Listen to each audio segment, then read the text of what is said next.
Zero अवरमध्ये आपण विश्लेषण केलं ते भाजपच्या विदर्भावरील सर्वेचं।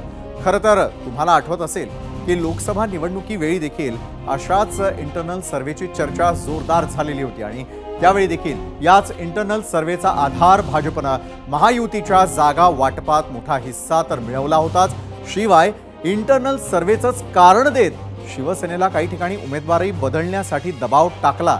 त्याचा निकालात काय परिणाम झाला हे नव्यानं सांगण्याची गरज नाही। आज जो सर्वे फिरतो आहे तो मात्र महायुतीची काळजी वाढवणारा आहे। भाजपच्या विदर्भातील कामगिरीवरच महायुतीच्या सत्तेच्या आशा अवलंबून असणार आहेत आणि तिथेच भाजप आणि महायुतीची कामगिरी वाईट होणार आहे तर ती धोक्याची घंटा असेल।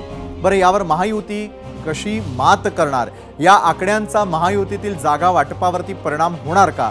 शिवसेना राष्ट्रवादीला याच आकड्यांमुळे जागा वाटपात तडजोड करावी लागली तर ते पक्ष तडजोड करतील का? या आणि अशा अनेक प्रश्नांची उत्तरं लवकरच मिळतील।